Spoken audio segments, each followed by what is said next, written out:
Herkese merhaba, ben Avukat Ergün Çeliksoy. Bugün sizlerle Amerika'da E2 yatırımcı vizesi nedir? Kimler için uygun? Bu vizeye başvururken nelere dikkat edilmeli? Paranın kaynağı nasıl olmalı? Amerika'da şirket kurulumu ve bu şirket üzerinden yatırımcı vizesiyle Amerika'da oturma ve çalışma izni alma yöntemini birlikte konuşacağız. Eğer hazırsanız başlayalım. Merhaba Ergül Bey. Merhabalar. E2 vizesi nedir? E2 vizesi kabaca siz örneğin Türkiye'desiniz, Amerika'ya gitmek istiyorsunuz ve bunu bir yatırım yoluyla yapmak istiyorsunuz. Amerika'da açacağınız bir şirkette ve bu şirketin size sponsor olması yöntemiyle bu şirketi yönetmek amacıyla aldığınız bir vize türü. E2 vizesi almak için Amerika'da ilk olarak bir şirket açmanız gerekiyor ve bu şirket üzerinden bu şirkete yaptığınız yatırımla birlikte sizin ve ailenizin Amerika'ya yerleşmesine imkan tanıyan bir vize türü. Ne kadarlık bir yatırım yapmam lazım? Bu bize en çok gelen sorulardan birisi ne kadar yatırım gerekli E2 vizesinde? E2 vizesinde konsolosluk üzerinden, yani siz hiç Amerika'da değilsiniz, doğrudan konsolosluk üzerinden bu vizeye başvurabilirsiniz. Bu birinci yöntem. İkinci yöntem de herhangi bir yasal statüyle, turist vizesi olabilir, öğrenci vizesi olabilir, H1B vizesi olabilir, farklı vize türleri olabilir. Hali hazırda Amerika'dasınız ve Amerika içinden Change of Status dediğimiz statü değişikliği yöntemiyle E2 vizesine başvurabilirsiniz. Bu iki yöntemden hangisini tercih ettiğinize bağlı olarak yapacağınız yatırımın miktarı değişebilir. Kural olarak şu kadar miktar minimum yatırım yapılması gereklidir diye herhangi bir kanun maddesi veya bir kural yok. Ama eğer Amerika içinden Change of Status yapıyorsanız, yani statü değişikliği yapıyorsanız 50 bin 60 bin dolarlık yatırımlar yeterli oluyor.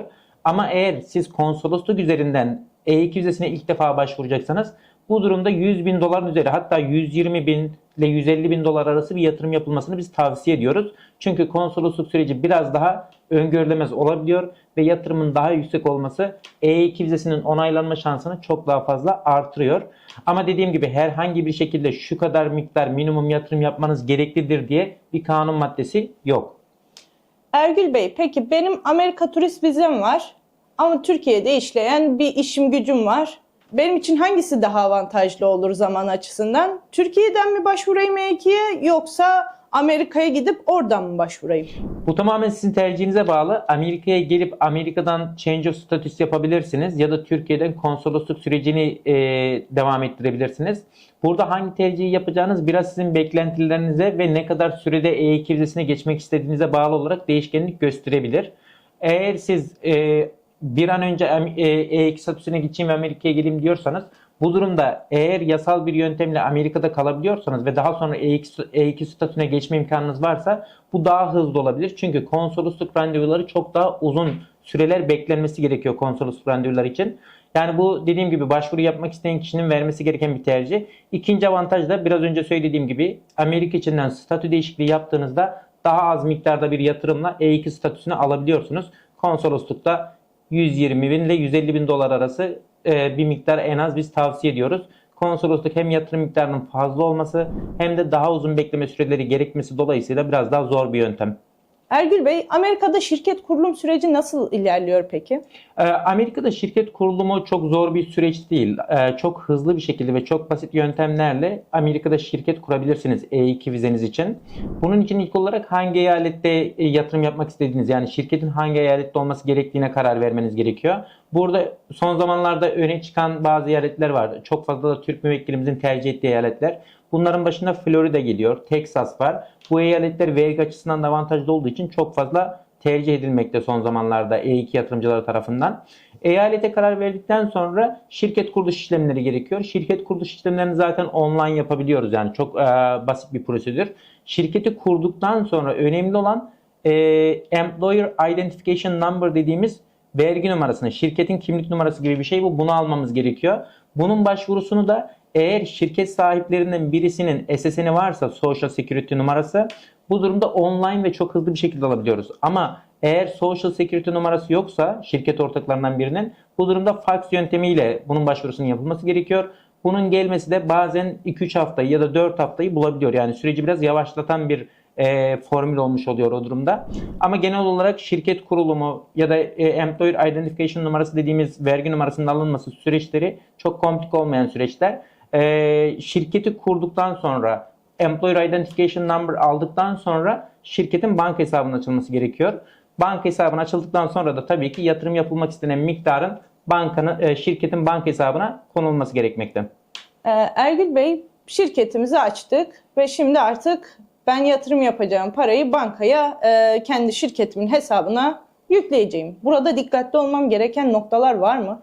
Aslında bu çok güzel bir soru. E2 vizelerinin reddedilmesinin en büyük sebeplerinden birisi tam olarak da bu aşamada yapılan adımların doğru atılmaması. Şimdi E2 vizesi biraz önce de bahsettiğimiz gibi bir yatırımcı vizesi. Yani bir miktar parayı siz alıyorsunuz, Amerika'da kurduğunuz şirkete koyup bunun üzerinden bir yatırıma dönüştürerek E2 vizesine başvuruyorsunuz. Bu zaten temel noktası. Burada en kritik nokta sizin şirketin kasasına koyacağınız yatırım miktarının kuruşuna kadar kaynağının gösterilmesi gerekmekte. Yani diyelim ki siz 50 bin dolar, 60 bin dolar, 70 bin dolar bir yatırım yapacaksınız. Yapacağınız işe göre. Bu durumda bu elde ettiğiniz miktarın, yani bu şirketin kasasına koyacağınız paranın kaynağı ne? Ev mi sattınız, araba mı sattınız? Yıllar içerisinde bir birikim yaparak mı bu parayı elde ettiniz? Emekli ikramiyeniz mi, borç mu aldınız, yoksa bir aile üyeniz size hediye olarak, gift olarak mı verdi? Bütün bunların net bir şekilde gösterilmesi gerekiyor belgelerle birlikte. Yani sadece şunu diyerek E2 vizesine başvuramazsınız. Bu çok büyük bir yanılgı. Ben Amerika'da şirket açtım. Bir şekilde benim elimde 60 bin, 70 bin dolar bir miktar para vardı. Bunu şirkete koydum ve E2 vizesine başvuruyorum. Başvuru yapabilirsiniz ama eğer bu paranın kaynağını düzgün şekilde ve kuruşuna kadar göstermezseniz belgelerle birlikte bu başvuru reddedilir. O yüzden buna çok dikkat etmek gerekiyor. Bize gelen hem bizimle bu işi yapmak isteyen müvekkillerimiz hem geçmişteki müvekkillerimizin anlamakta biraz güçlük çektiği ya da sorun yaşadıkları nokta paranın kaynağını göstermek. O yüzden E2 vizesini araştıran herhangi birisi ilk olarak ne kadar yatırım yapacak ve bu parayı nereden temin edecek ve bunu belgelerle gösterebiliyor mu? İlk adım bu. Bence bunu yapmak gerekiyor.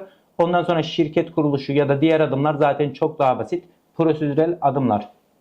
Peki Ergül Bey, paramızı doğru bir şekilde bankamıza yatırdık, şirketimizin bankasına. Bu paranın hepsini benim harcamam mı gerekiyor bu iş için? Yoksa şirketin banka hesabında ben belli bir miktarı da tutabilir miyim? Çok güzel bir soru ve yine bana en çok gelen sorulardan birisi E2 vizesi ile ilgili. E2 vizesinde yine yanlış anlaşılan ya da tam anlaşılmayan noktalardan birisi de yatırım yapılan miktarın sadece şirketin kasasına konulmasının yeterli olacağı düşüncesi. Maalesef bu doğru değil. Siz yatırım yapmak istediğiniz miktarı belirlediniz. Bu miktarın kaynağını gösterebiliyorsunuz sağlam bir şekilde. Ev satmış olabilirsiniz, araba satmış olabilirsiniz, her ne şekilde olursa olsun.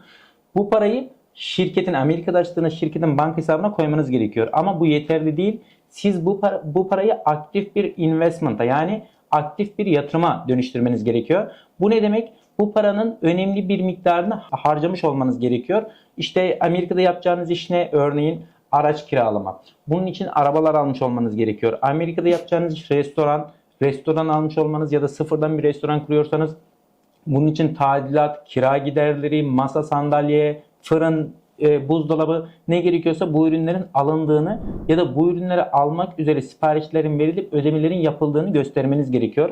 Yani sadece yatırım yapmak istediğiniz parayı şirketin kasasına, bankasına koymanız maalesef E2 vizesi için kesinlikle yeterli değil. Bu parayı aktif bir şekilde yatırıma dönüştürdüğünüzü göstermeniz gerekiyor yine belgelerle birlikte. Bu videoda E2 vizesini konuştuk. Eğer yakın zamanda E2 vizesine başvurmayı düşünüyorsanız ve hukuki destek almak isterseniz ofisimizle iletişime geçebilirsiniz. Bir sonraki videoda görüşmek üzere.